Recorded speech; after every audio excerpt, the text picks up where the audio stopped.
Here we go. Let's get active, guys. Let's get active. Let's be real. You know what I'm saying? Three-man weave, three-man doing it like this, but we're gonna get it. Let's We're gonna get it. go. Let's go. We sure Figured got that a lot. We got a lot to talk about, honestly, man. out. You know what I'm saying? From Yeah, it's a different lot stories. transpired in this past week, and we got football. We got We football got over football, this. ladies and Man, gentlemen. We yes finally made it. sir, yes sir. I love y'all, but I'm counting down so I can turn this TV on behind me and I And can watch turn some on a college college football. football game. I swear to I'm God. gonna turn this shit on max. I'm telling you, I'm gonna put the kid on her room. She gonna watch Coco Miller and Gracie Corner for as long as she wants to, but get out of my way is what I'm about to tell her as soon as we get done. And, Exactly, and of course, we exactly. have one of the greatest athletes we've been blessed to be able to watch retire. She finally called it a quit. We're gonna run through all that.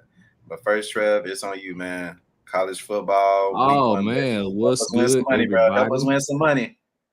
What's good, everybody? Long live Dolph, everybody. Always remember rule number one: get the money. Rule number two: don't forget to get the money. So Tuna Conserva is back. Football is back. Here to provide y'all with some tips on this college football season, especially for week one. I'm just gonna kick it. I'm just gonna kick it off. I'm just gonna be honest with you. For all these bets today, we're staying in the SEC because I feel that there are some reasonable matchups here that you can roll with. So we're No just gonna Big get Ten. started. Nobody from the Big No, Ten. You no want Big Ten, no to? Big Ten, no Big Ten. Let's so Skylar, you can rejoice. Now next year I won't be clowning the Big Ten as much as I have been. I will tell you that much. Well, But speaking of the Big Ten, that's a nice little segue. I'll start with my upset pick of the week. And I'm actually going, and I can't believe I'm doing this, but I'm actually going to take the Gators to knock off Utah at home to start.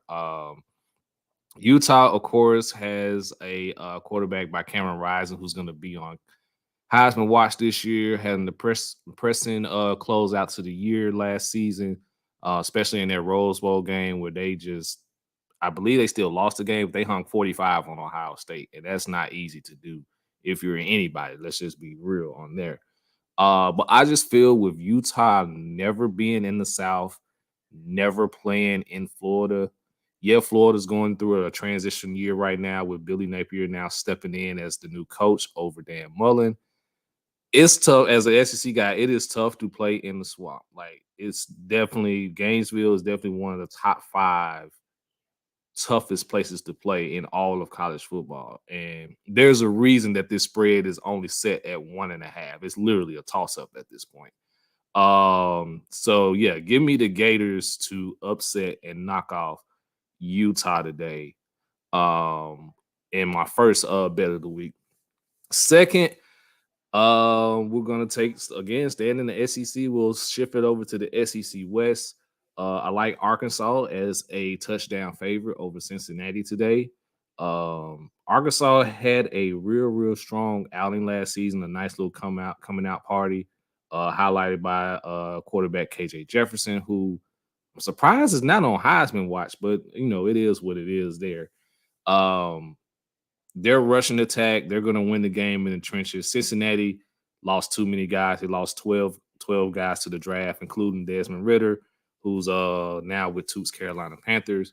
Arkansas is just going to be too much for them. And they're just bigger on the trenches.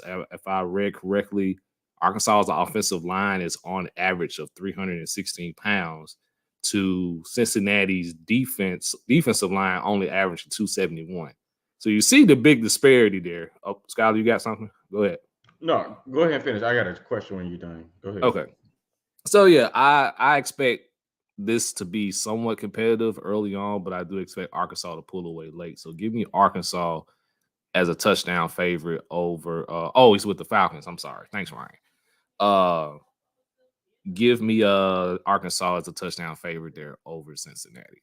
So Skyler, you got a question? Yeah. So my question is, so I definitely try to not educate myself on betting because if I do, then that's just more money that I'm losing. But I guess my question to you would be, is there a category or is there something that you can bet to say, yes, there's like this is the line, and I expect Cincinnati to, or I expect Arkansas to beat Cincinnati.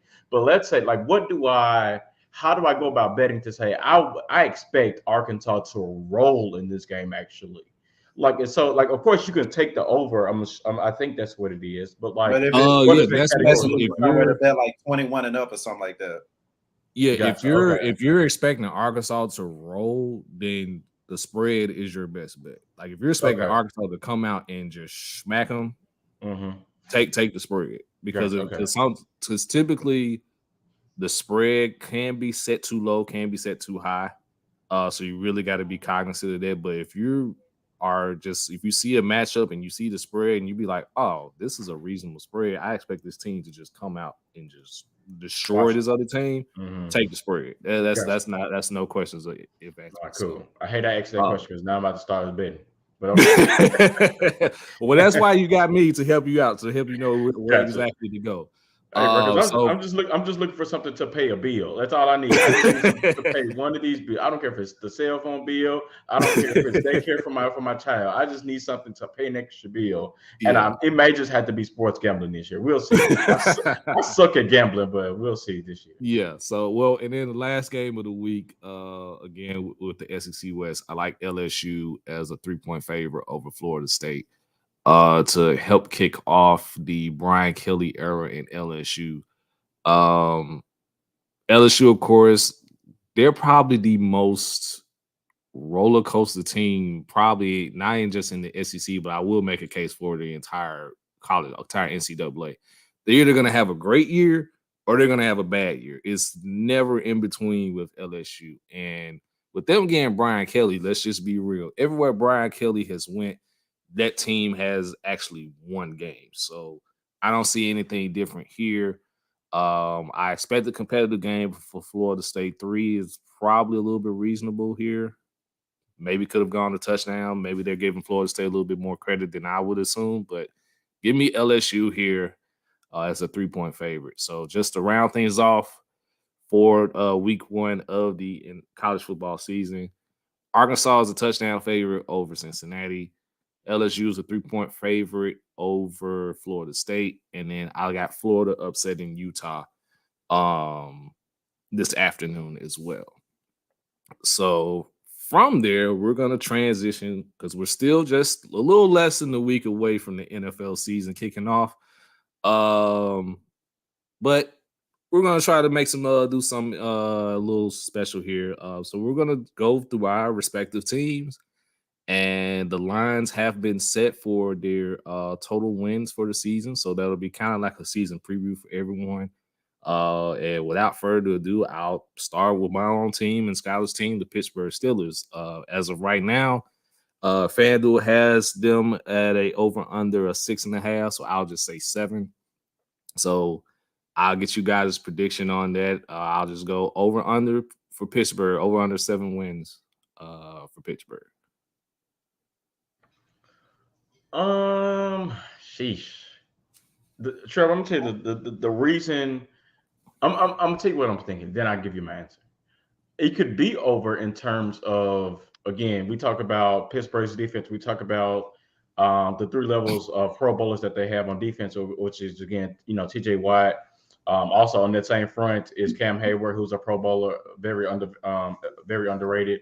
And then you have, well, not at all 3 levels, but Miles Jack is a pretty good linebacker. You can say that just came from Jacksonville. They signed him. And then you also have Minka Fitzpatrick in the secondary. But my things to worry, yet again, is the 2 things that we've struggled with for the past 2 years is, what do those corners look like? And Lord Jesus, do they have anybody to pass or run block? And so those are the 2 things that I'm concerned about. And so, again, you have Kenny Pickett, and I will tell you this. I've seen every snap of Kenny Pickett in the preseason. And I'm trying not to hype myself up about Kenny Pickett, but Kenny Pickett, he has incompletions, but he hasn't missed a throw.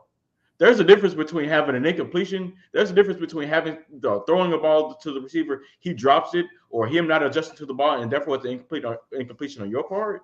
But then there's a whole other thing if he misses the throw. In my opinion, Kenny Pickett has not missed many throws. And so from that aspect, I look at it as Kenny Pickett is going to start at some point.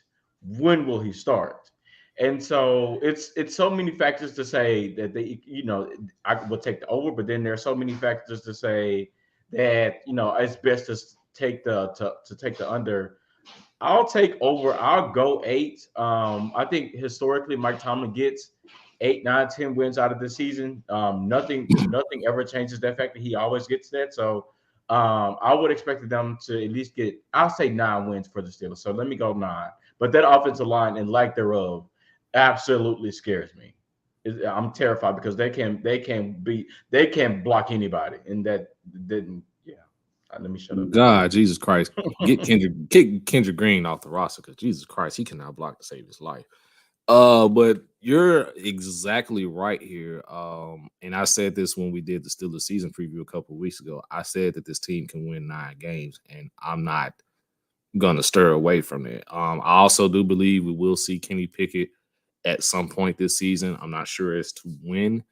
I did say I feel that the first half of the season going into the bye week is very reasonable for Pittsburgh. Like I could definitely see Pittsburgh possibly at 5-3 or 6-2 going into the bye week, but a lot of things have to go their way. And especially with everything else that's transpiring in the AFC North, you got Lamar Jackson right now in a contract dispute, but you don't see the Ravens until the second half of the season. You don't get Deshaun Watson towards the end of the season, so you got that's a possible game, that's a possible win there. You open up the season against Cincinnati, but if Joe Burrow is not able to go, that's a possible way. That's a possible way you can steal that game as well. So, I still feel that Pittsburgh can definitely win 9 games. I'm gonna stick with that, so I'm gonna go over as well. But again, to your point, I wouldn't be surprised if it was an under because God knows we don't have any corners, and our offensive line is abysmal, and it's shown because we're towards the bottom of the league in towards of spending on offensive linemen. So. But But I will say this about the defense before we move on to the Panthers. Brian Flores is there, and if nothing else, we all yeah, understand, or at least most football aficionados know that Brian Flores can coach the hell out of a defense. And so, yeah, when you say we don't have any corners, and I've clowned the corners as well. The thing about this cornerback crew is they're unproven. So before I say we don't have any corners, before I say they suck, which I don't like to use that word, they're unproven. I And think so outside of Cam Sutton, you're right. who So yeah, Cam Sutton has balled. I think he had a yeah, pick early in the preseason. The Weatherspoon guy that we picked up from San Francisco last year, he looks to be pretty good. The thing about it is are the Steelers going to be able to stop the run? That's why the yeah, corners were so bad last year. Is because granted the Steelers couldn't stop the run, but then they also couldn't stop the pass. So I think if they are able to at least stop the run, then they can put themselves in pretty good predicaments to where again you have T.J. Watt, Cam Hayward, Highsmith should be coming back at pretty soon. Then we also just made that trade for the linebacker from Denver. So the front yeah, seven should be at least pretty decent. Is what does Devin Bush look like too? That's the other thing too. Is yeah. So he that's hadn't looked he hadn't looked he ain't good looking either. too good So right we now. shall see. We shall see. But Brian Okay, Flores can coach the hell out of a defense, and so yeah, with him being there could potentially be some improvement there as well. yeah. All right, so we're gonna transition on to my guys, my alien brother, taking it down south to good old Carolina, who believe it or not is also their over under is also at 7 wins. So I will give the reins to my alien brother. Over under do Carolina wins over under 7 games this year? Damn, it must have just went up because I think a month ago it was like 5.5 or some shit like that. And I Baker. didn't bet that. I should have bet that. 7. I'll say over for the simple fact that I think we can play 500 ball this year. With the additions that we got one of the best quarterbacks we've had since 2015, statistically, really, in Baker Mayfield coming. We did have a lot of injuries going out as far as like our star players. C-Mac went out pretty early, and J.C. Horn went out pretty early too. And if it's a players or 2 players really that'll have comeback player of the year, it'll be those 2 at the end of the season go. But I think Phil Snow is going to do a great job with our defense. I think we're going to have a top 10 defense, especially with our corners. Our corners are none to play with. I think our biggest thing is probably going to be chemistry offensively. But if you look at our schedule, we do have a pretty easy schedule, especially starting off. But I do think that we upgrade a lot of what we're supposed to do, especially our offensive line. We definitely upgraded there. So I think if we can get C-Mac for 12 games, at least, I think we can definitely go over that 7 games. But of course, I'm a biased Panthers fan that got us finishing second, damn near in the NFC South. So who am I talking? But if you're a betting man, 7 games, I think Carolina can definitely do over 7 games. I actually think Carolina could play 500 football. I don't think they'll finish second in the NFC South, but I definitely think they can play some 500 ball. Man, I just got this weird feeling, dog. And possibly hey, it's all you. I know I give Baker a lot of flack, but hey, something could happen because a lot of pressure's being put on the Saints right now to kind of keep things rolling. And folks are even on y'all's favorite networks saying Jameis Winston may win MVP next season. So that I mean, here's the thing. If you look at the team around him, and if you just think about the quality of players around him, like it's a chance that he could put up MVP numbers. I think that's what they're trying to say. So he can put up real MVP numbers. I love Jameis. I love Jameis Winston. Don't get me wrong. He's had, I wouldn't say a fraction of this talent that he had in Tampa Bay. I mean, he had a receiving core of Mike Evans and Chris Godwin. He's never had a top 5 defense that'll help him out either, though, too. And I think most MVP candidates have good defenses that'll help with the record. And like I said, offensively, he got some pieces he can work with. We get all of that. We get all of that. But there is no way you're going to tell me with a straight face for somebody that watches football on a consistent basis that he's going to beat out Justin Herbert, Josh Allen, Patrick Mahomes in the same division. I hear what you know. What I'm saying is to what Trevor just said. You cannot be somebody that watches football on a consistent basis and say, yes, Jameis Winston is going to beat out at minimum 8-9 guys that we know is a better quarterback than Jameis Winston. He's going to win MVP. With a straight face, you're going to sit there and tell me that. Yeah, I'm not going to say he's going to win MVP over them, but I think his numbers will be there, and numbers don't lie. Numbers he'll put up great numbers. Before he went down last season, he was having a hell of a good season, and they did upgrade offensively. He'll put up good numbers, not great. Yeah.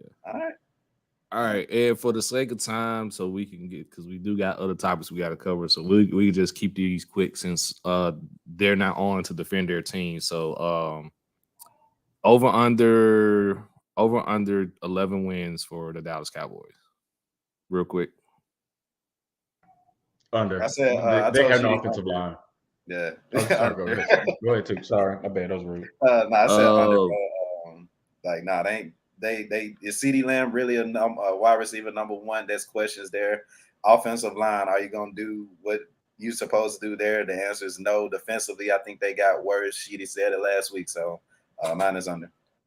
Yeah, I'm going under as well. I said 10 wins will win the NFC East, and I'm gonna stand by it. So we're going under 11 for me as well. Okay, for the Titans, over under 10 wins. What was Lito? What was your answer for Cowboys? You said under. Yeah, I'm going to quickly for 2 reasons. One, they have no offensive line as well either. So they have no offensive line, but then they also have no coaching. So to the point to what you just said, like CeeDee Lamb isn't a number 1. I think if they had a better coach, we could probably comfortably say he could potentially be a number 1. In my opinion, their defense is not that bad, but I feel like with better coaching, they could be a top 5 or top 10 defense. But guess what? Mike McCarthy is their head coach. But I think we all know if you're a fan or if you're a player of the Dallas Cowboys, you know Mike McCarthy ain't it. And I think he's honestly going to be fired before the end of the year. And so because of that, I think that's going to cost him. So under for me. All right. And lastly, we're going to go to Caps Titans over under 10 wins. Yeah, I go 10 wins. Damn, it's not an equal sign. I was thinking the same thing. It's not an equal sign we can do. I was thinking the same thing. Damn, I forgot what I said with Cal. I think I said over. Give me over. Give me over. I think they'll win the AFC South. Shit. I think that'd be right at 10 wins. That's like my thing. So, damn. I'm going to echo your sentiments, but I'm going over. They get over just by 1 game. I think they win 11 this year, which will be enough to win the AFC South. I'm with it. I am going to go under. I'm going under for the simple fact that Harold Landry loss is huge. I'm sorry to tell you, when you lose your best pass rusher, when you lose your top 2 best pass rushers, that means a lot. And granted, I still think that the Titans will have a pretty good offense, but you lose Harold Landry, you lose AJ Brown, and Jacksonville plays a little bit better than they have been. So because I'm not saying that Jacksonville is going to beat Tennessee, but I will tell you this: I would not be surprised if Jacksonville got a couple more wins than people think that they're going to get. I'm going under. That's All respect. right. Let's respect. Well, that covers it for Tunica Trevor. Remember, long lived off. Remember the rules. Hopefully y'all cash out this week. And we're gonna keep this thing rolling. We're gonna have to keep tabs on you, man, making sure you ain't giving false information. Well, I finished over 500 last season, so Hey. hey. And I'm keeping tabs, so trust me, I'll let you know. That as far as keeping tabs go, of course, the NBA has been keeping tabs with Donovan Mitchell has finally been traded. Many thought that it was going to be the New York Knicks. Shout out to the New York media. What are y'all thoughts on this trade? Trav, Lito, then we end with me. The Knicks, excuse me, the Knicks messed up this trade when they decided to give Jalen Brunson and RJ Barrett $100 million a piece. They got 300 mil tied up between RJ Barrett, Julius Randle, and Jalen Brunson. Now I get it that Utah was asking for a god awful lot, because I think at one point they were asking for like 8 first rounders in a deal for Donovan Mitchell, including RJ Barrett. But I think for some reason New York just did not want to part with RJ Barrett. Don't get me wrong, RJ Barrett is good. And there's something there with him. But I'm still not sure as far as what happened with the Knicks. But for the Cavs, which I gotta give to credit, you had them on your list as potential targets for Donovan Mitchell. For the Cavs to swoop in and just get Donovan Mitchell for practically nothing. Let's just be honest, because there's no disrespect to Colin Sexton. You guys know I'm a fan of Colin Sexton, but for just to give up 3 guys and 3 unprotected first and 2 pick swaps, just to get Donovan Mitchell, that was actually pretty good for the Cavs. Now I won't say the Cavs definitively won this trade, because we'll have to see what happens with them on the court, because they had to make a move to try to establish themselves as a playoff contender in the East. I see them between that 4 to 6 range. I think 6 is probably a good spot for them if they were with this team here. Of course, there's still going to be a lot of concerns with them defensively, because him nor Darius Garland can guard anybody. Let's just keep it a bean. As much firepower as you have in that backcourt, they ain't stopping nobody either. So hopefully with Jared Allen and Evan Mobley, that can help kind of cover for those deficiencies on defense. And then I'm also worried, okay, is adding Donovan Mitchell going to hurt Evan Mobley? Like, because he had a strong rookie campaign last season. Had a very strong case for Rookie of the Year. A lot of people was thinking, including Tug as well, thinking he could be an all-star pretty much next season. So how is his growth going to take a hit now that Donovan Mitchell's here? But overall, man, Utah is just doing what Utah does. They did this exact same thing in Boston, just stockpiling assets and then just looking to possibly rebuild. And there it is for Utah. They're rebuilding. I'm happy from the aspect of, if you're Memphis Grizzlies fans, you no longer have to worry about the Utah Jazz. If you are, I guess, still a Lakers fan, you also no longer have to worry about the Utah Jazz as well either at this point. So I look from that aspect. But then also, I think I saw Isaac tweet this earlier today. Shout out to Isaac. We've had him on the podcast before, but this does nothing but open up the door for a lot of teams to confidently say, we have a chance at making the finals, whether you're in the West or in the East. I think that's what you do there. Now, granted, you have your teams that, these 3 or these 4, you absolutely have to put in the conversation. Yes. But then there's a second tier of teams where you can stretch it out to another 3 or 4 to say, you could also see a case to where these 3 or 4 teams can make it to the finals just as much as the top 4 that you already had. And I believe if you're the Cleveland Cavaliers, you're one of those teams now. You've put yourself in that conversation to say, yes, maybe Brooklyn does not have a good year coming out. Maybe Brooklyn struggles out of the gate again. We've seen kind of what Kevin Durant and Kyrie Irving is. Now, granted, there's a new caveat in there with now Ben Simmons, but there's a case to where Brooklyn may not make the finals. Boston may have a hangover and they may not return. There's a case where we all understand Giannis's greatness, but there's a case where they may not make it. So I think now, if you're Cleveland with the roster that you have now, with the addition of Donovan Mitchell, to say there's a case where the Cleveland Cavaliers can make it to the Eastern Conference Finals. They potentially can make it to the NBA Finals. So from that aspect as well too, I enjoy it. I like it. I'm one of those people that says Donovan Mitchell is a really, really good player. He is not necessarily a number one. And so maybe if you tag him with Jared Allen, if you tag him with Evan Mobley, if you tag them with Darius Garland, now, like, can you see Donovan Mitchell potentially still giving you, 20 to 25 points, but it's more on an efficient level? Then you can maybe see, the greatness of Donovan come out just a little bit more. We've saw what he was in the bubble. We've seen what he can do in the playoffs. In the playoffs, he's an absolute baller. And so maybe that's what Cleveland needs, at the end of games in the regular season, at the end of games in the playoffs, in the postseason. So I like it if you're Cleveland. All right. So me, I was a huge fan of this trade. Of course, Trev, you brought up the tweet I put out, I think back in July, when I had like landing spots for different players. I actually had Donovan Mitchell number one being the Toronto Raptors, which I thought he would have been a great fit there. But number two was right after it was the Cleveland Cavaliers. If you look at everything that they had and everything that they can get, give the Knicks, it was everything that they literally wanted. We started off with Colin Sexton, who didn't look quite comfortable before he went out playing, with Darius Garland. And I think once the Cavs saw Darius Garland, first they gave him the keys and said, all right, let's see where you can go. Once they saw that Darius Garland could or could not, that's a debate for another day, be better than Colin Sexton, I think that's when Colin Sexton became expendable, right? So you got a player that kind of don't fit in the rotation, and then you got Lauri Markkanen, who's honestly a very underrated player. I can't say what he continues to do, but you got those two, and then 4 or 5 picks. Essentially, they did get Donovan Mitchell for nothing. You know what I'm saying? Because the Cavs really didn't re-sign Colin Sexton, so they were probably just gonna let him go anyway.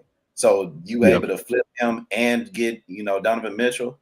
It's a great move for the Cavaliers, and Donovan Mitchell's only 25 years old. I'm a huge fan of Donovan Mitchell. He's only 25 years old, who can give you 25 points in any given night. And I think this is what this Cavs team was missing. So you got him and Garland in the backcourt together. Sure, they're a little shorter, but like I was saying yesterday, you can have legit 3, 6, 9 players are over in the 3, 4, 5 spots on the Cavaliers. So the paint gonna be protected for sure. If Garland and Mitchell, who can rest up a little bit on offense, they can spend a little bit more time on defense. You looking at a really good defensive Cavs team as well. But as far as Donovan Mitchell go, again, I think he elevates them to a top 4 team in the East, hands down. If I'm looking at them, in the first round of the playoffs, depending on matchups, I got them easily getting to the second round. This is how good I think this Cavs team will be, because if you look at the pieces all around them, they got the wings that can defend. They got one of the better centers, shot blockers in the league. They got a bench who got Karis LeVert coming off the bench. If you want to talk about all-stars, Karis LeVert was an all-star 2-3 years ago. So you got him coming off the bench now. This is a very, very, very scary Cavs team that I think people, if you don't respect them, you'll respect them by half season for sure. Like, this is a good team. This is a great deal for the Cavs. And like I said, it's scary hours for the Cavs because they got a young team that can ball out for years to come. Yeah. And let's not forget Isaac Okoro, who's a pretty nice defender. He might not be starting. Yeah, he may not be the greatest shooter or whatever, but he's definitely a great defender who can also help out as well, take some of the pressure off of Darius Garland and Donovan Mitchell. And to this point, neither one of them have to do so much, because that's what Donovan Mitchell was basically your perimeter guy for the Utah Jazz. He was either him or bust if you was trying to get a shot on the perimeter. And you can kind of say the same thing was the same scenario was in Cleveland with Darius Garland. So now with the two of these guys together, they won't have to do as much. So this team is scary. Like they really legit have a strong case to possibly make a deep playoff run. So yesterday, we did on three the harder way. We did top 10 shooting guards, and I said that Donovan Mitchell will be a top 3 shooting guard next season. How y'all feel about that? Top 3. The ones I got ahead of him were, let me see if I can remember, man, Donovan Mitchell and not Donovan Mitchell, Devin Booker and Jaylen Brown will perform. I can't put Donovan Mitchell in the top 3. I can't. Clay, that top 3 has to have Klay Thompson somewhere. I'm Oh, sorry. you gonna hate these lists tomorrow then? Oh my god! That top 3 gotta Oh, have. you gonna hate these lists? I probably am. I probably am, but I know he didn't have a strong year last season, because I know he just came back from injury, but I cannot top 5 at the very lowest for Klay Thompson, but I have him in my top 3, and on 2 I have ahead of him would probably be Devin Booker and, to your point, Jaylen Brown. But yeah, I Donovan Mitchell is top 5. I'll give him that if you just want to go strictly on the position, but yeah, I can't put him top 3. I can't put him ahead of Klay Thompson. I'm sorry. You know, There's a case that you can say that comfortably. I won't look at you made sideways. it. Yeah, I'm gonna say I Yeah. won't look at you sideways if you said for some reason I feel like there's somebody that I'm missing. In It's terms a of like bunch the of shooting them. I guard. mean, Yeah, I it's a get bunch that your I'm list. It's a missing, bunch but of them. like again, to it is kind of to what I just said. Now that Donovan Mitchell is potentially won't be the. I mean, he still may be the number 1 guy, but he also has way more help now than he did in Utah. Call it what you want, but again, he's playing with in my opinion, a better roster. And he's playing in the Eastern Conference, which again, that's no knock to the Eastern Conference, but I think there's there's a better chance of you making the playoffs in the East than it is the West. Let me say that. So because now he has a better roster, now he's playing with a pretty good point guard. Then he also has he has 2 pretty decent forwards and centers. I can see that. Now again, I wouldn't be surprised if at the end of the season he wasn't, but then I wouldn't be surprised at the end of the season that he was. Yeah. So So it's not if the question is troll and all, then it's not Yeah. it's not a troll. Yeah, I'm not just completely dismissing it. Like, he has a strong case to be up there. I just feel that you said there was 2 above him. I just think there's maybe 3 or 4 that's above Donovan Mitchell right now. I can't. I'm not gonna be disrespectful and just say he's not top 5. I definitely believe he's top 5, but top 3, that's a little stretch for me. Gotcha, man. I can't wait till y'all see these lists. I think he dropping them either today or tomorrow. So I can't wait till y'all see. Y'all finna be, yeah. 3 the harder way. Coming soon. Coming soon, man. It's coming soon. But that's it for y'all. Got anything else on as far as Donovan Mitchell, Cavs, Utah? Nah. They got what's the number 13 picks from now until 2029. So first round picks.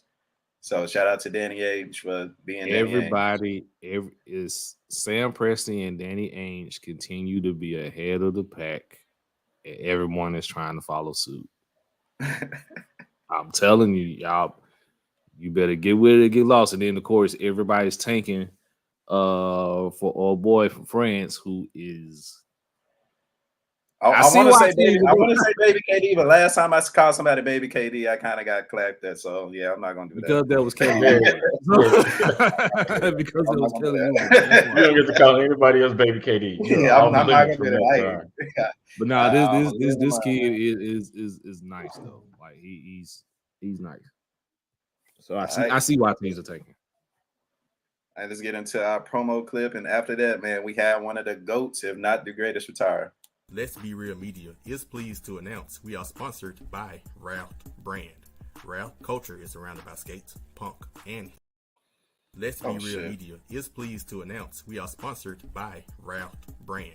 Ralph culture is surrounded by skates, punk, and hip-hop art. We are looking forward to co-designing materials for this journey with them. Please visit ralphbrand.com for purchasing merch now and for future collaborations with Let's Be Real Media.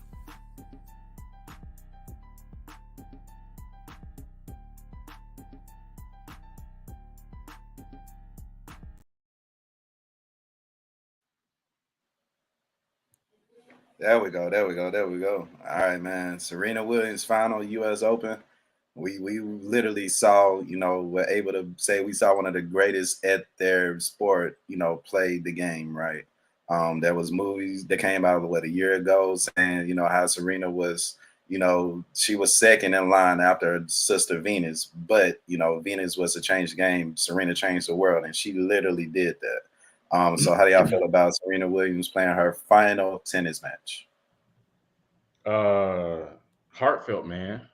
I think for somebody like me who grew up watching Tiger Woods, who grew up watching Kobe Bryant, who grew up watching, call it now LeBron James, but then also grew up watching Serena Williams, like that was heartfelt. Like I think there have been 3 or 4 times that I've cried in sports. One, Pittsburgh Steelers played Denver Broncos, and Demarius Thomas took that touchdown to the house. I cried with that when that happened. Except, second one was when Kobe Bryant scored 60 in his final game.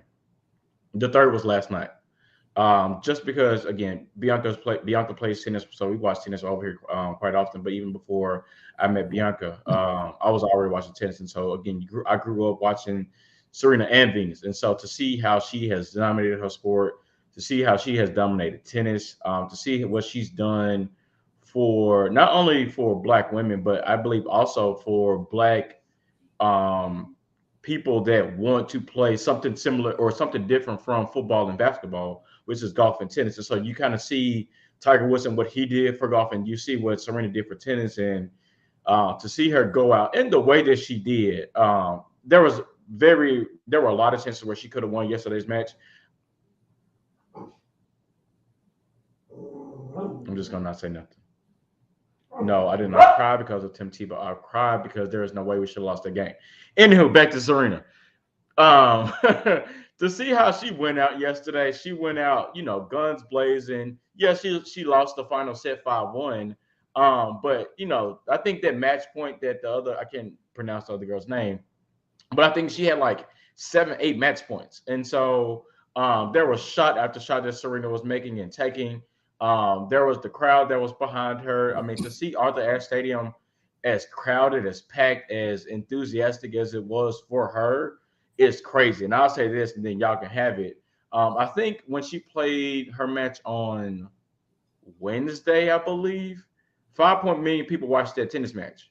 Yep. I can't name a time where I've seen or heard more than 2 people watching a tennis match, and you can call that for Nadal and Federer. You call that for Nadal and Djokovic, who's a really good rivalry in tennis. Like Serena Williams brought everybody out. Like if you saw she literally brought out the who's who for her tennis matches this past weekend, and that just shows against her like her greatness and everything that she's done for the Black community. So I'm proud of her. I'm happy for her. I wish nothing but success for her. She's a Nike athlete. Very grateful and dear to her. So it was sad to watch her go out yesterday. But I'm happy for her. She gets to move on and do more things with her life.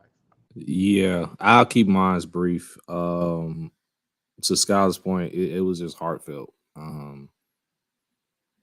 Serena just exhibiting why some people, including myself, should start calling her probably the GOAT, in just in all terms of athletics, not just certain sports. I watched that matchup on Wednesday. I missed the last one because I was out having to do adult stuff, but I did watch that matchup on Wednesday, and it was for 5 million people to come out and see this, and then to have a who's who in the crowd as well, cheering her on. It was just great. I mean, it's greatness personified. Like, honestly, if you define greatness in the dictionary, you will see Serena Williams, and it's pretty much nothing else to say. So I wish her nothing but the best in whatever she has going forward. Thank you for what you've not only given to the sport of tennis, but all of athletics and what you've given to Black people as well. So Serena, just thank you. Thank you. Man, my sentiments is Trev. Now, just quickly, thank you, Serena Williams, for everything you did really for us, man. Like you came into the game with braids and you went out the game the same way. You know what I'm saying? Even with your daughter in the crowd, rocking it and supporting, like it was just a beautiful thing to see. Like I'm so blessed. You hit it right on the head. Like we've seen so many greats, in different sports, where we're talking to Tiger Woods, the Kobe Bryants. You know, we were able to see just a tad of Michael Jordan, but of course we respect him as the GOAT he is. We were able to see LeBron James and, you know, just different people. But when you talk about, you know, tennis, who isn't a black sport, and then you had a young woman, 2 young queens from Compton come in and dominate, that's nothing but respect to Serena Williams and Venus Williams. So I just wanted to thank her for doing it, you know, for her, but for doing it for us, because she could have easily went the other route and, you know, I'm making all this money, let me be the corporate head, you know, I'm signed with Nike, let me be more political. But she's, you know, politically correct, but she's made stances on different things, and she's been the ideal daughter, the ideal role model for Eva. You know, for little daughters and, you know, young sons as well. And I would hope that her impact would help, you know, encourage, you know, black kids to look outside of basketball and football if you're going to pursue sports, because there's much more money to be made, you know, on the court, but especially off the court as well. So shout out to, again, Serena for being a representation of that. And of course, it's always cool to see Black Twitter getting along, you know, on Twitter together. It's always a good time with that. So again, thank you, Serena Williams, for everything you've done. Can't wait to see what you do outside of the courts. Also proves that if you're black owned. Yeah, exactly, Ron. My point is that y'all have anything else? They're like Trevor crying. Just one more thing. Like you talk about her greatness, and then you just see like to talk, like you see how great and important she was. Like college football started this weekend. Yep. And there were times she was leading segments. She was in the A block before college football was even discussed. Like there was topics and conversations had around, you know, her and, you know, her performance in the U.S. Open as college football is starting this weekend. And you don't see that. Like, I mean, granted, we all understand how great Tiger Woods was, but there ain't too many times you even saw Tiger Woods in his, probably once or twice. But again, like I don't even see like Skyler, you and I both know.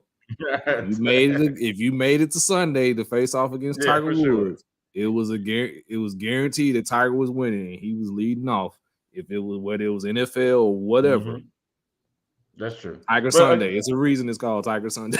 But again, led by 2 black people in white dominated sports. Again, is amazing to see. I'm again so grateful to see it. I cannot wait to be able to, like, when Eva asked, or if I have another kid, to say like, how great was Serena Williams? Like, here's a whole catalog for you. Like, you got time? Like, it was nothing. Yeah. It was great watching her for the past 20 plus years. Yep. Cool. All right, so we're gonna keep it with the women, man. Y'all gonna have to help me out with this one, because the only thing I know about the WNBA is the fact that there's a great debate on who's the better CP3 between Chris Paul and Candace Parker. That's all. Let's just keep it a book. So all right, we're gonna say that for trolling out. We're gonna do that for trolling out. But y'all help me out. WNBA semifinals, what's going on? Lito, you might have to start this one off. I've watched, like I said, I watched a couple of these games, but not in its entirety. Gotcha. So for sure. So I think again, I've more so just been able to go on and watch. I've been able to watch all of it just because there's been so much going on. But 2 really good series in the WNBA playoffs, and we're at the semifinals part of the postseason now at this point. But the Chicago Sky are there. They are playing the Connecticut Sun, if I'm not mistaken. Yeah, and so that's been a really good series. The Las Vegas Aces are playing the Seattle Storm. That series is also tied 1-1, and so I believe game 1 of both of those series, the road team won, if I'm not mistaken. Then game 2 of both of those series, the home team won as well too. So it's been really good competitive basketball, if you ask me. I don't think anybody has won by more than 10, 15 points, if I'm not mistaken. They've been right there. Nip and took at the end of the game. So it's been really competitive. But what I also like and appreciate about this as well too, and I've gotten on the NBA about this as well too, is the players get the rest and, you know, relax, and then be able to watch film in between these games. I think on average it's like 3 to 4 games in between each game, 3 to 4 days played, or 3 to 4 days of rest in between each game. And so I believe that's what's allowed for these women to bring their A game, if you ask me. So I love it. I appreciate it. I definitely have been able to watch. If I've had time, I've been able to watch some of these games. But if you are looking for something to watch outside of football, the WNBA has really good product. They have really good players. It's been really fun and enjoyable to watch. And there's cases that Chicago Sky may go to back, but there's a chance that there are 3 other teams that could make a viable case as well too to win this whole thing. So definitely look out for that. Yeah. Yeah. So same here. I mean, there's been some amazing basketball being played in this WNBA semifinals. To Skylar's point, both series are tied at 1-1 as they transition to the next location, I guess, for with. Okay, I can't remember exactly, but anywho, but yeah, it's been some great competitive basketball. Again, I guess we'll get to it in trolling all. But Candace Parker, I've always been a fan of hers.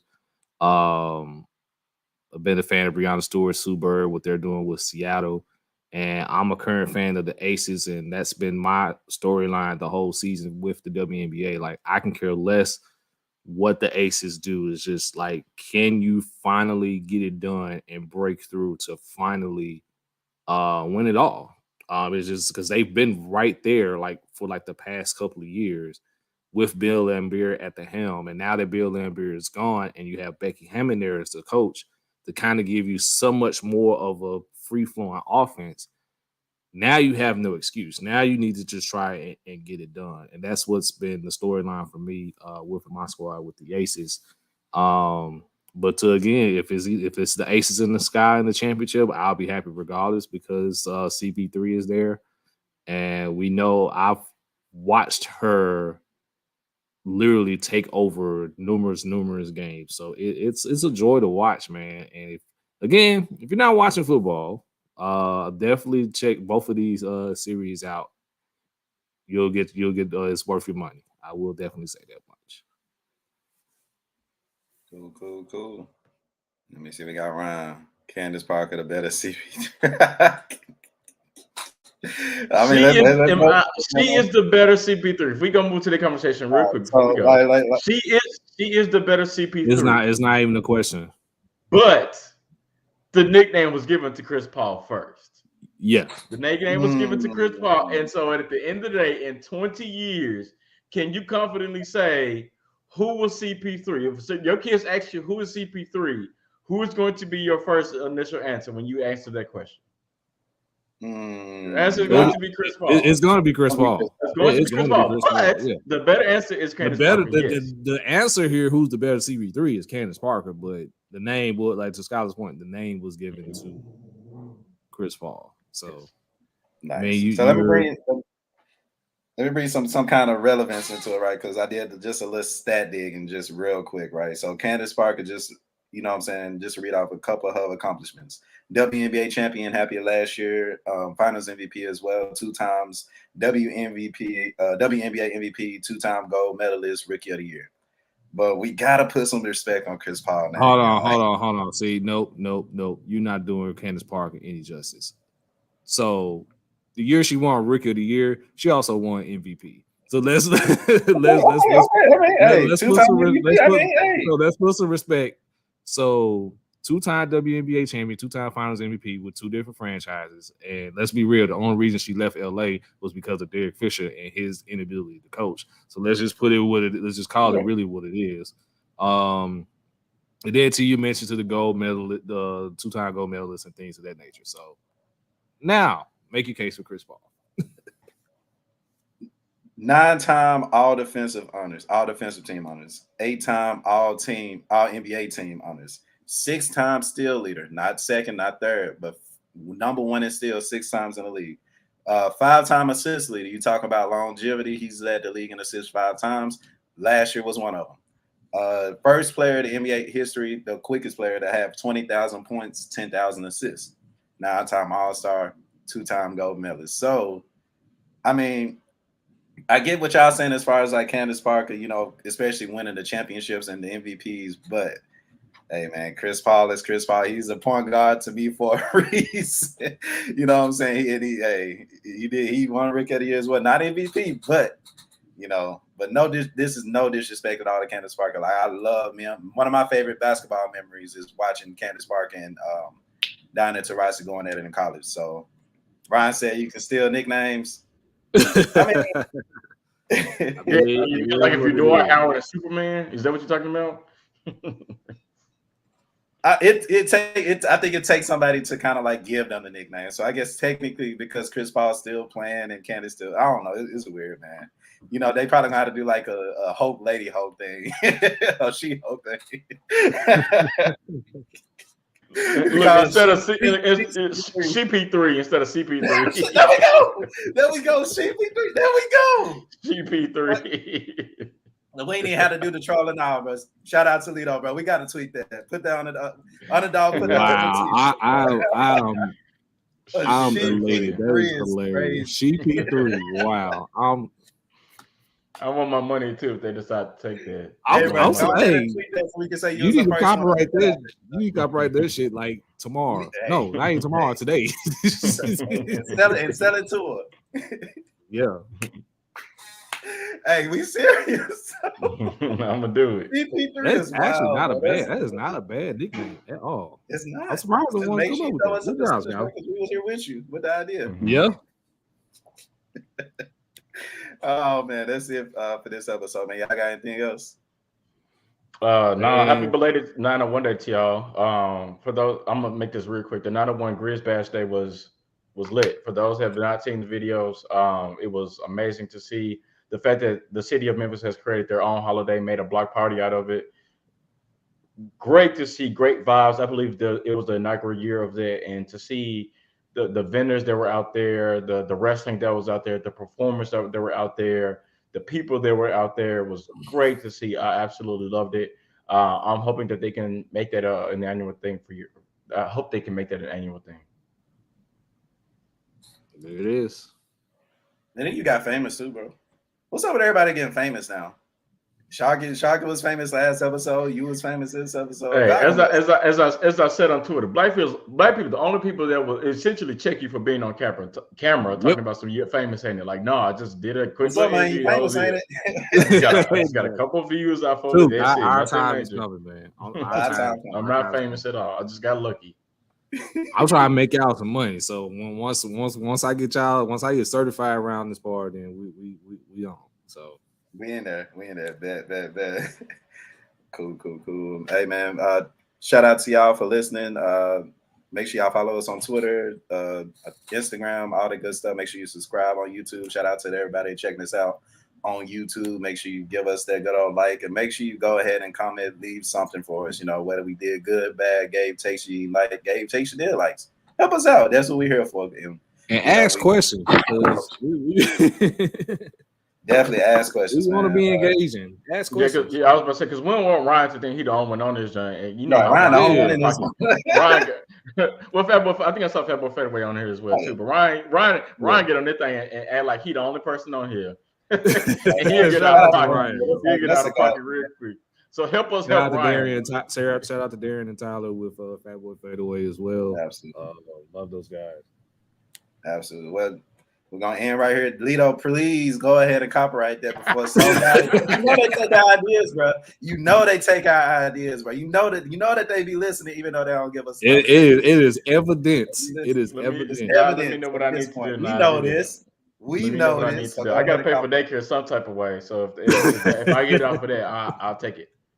There you go, right. Bro. Get you a bag off Trevor, and then go ahead and convert that to a copyright that, and that's your bag right there. Hell, at that point, I can pay my mortgage. Come on, man. Hey, that's true. Come on, man. That is true. Until then, man, appreciate y'all for rocking with us. Till next time, peace. Easy.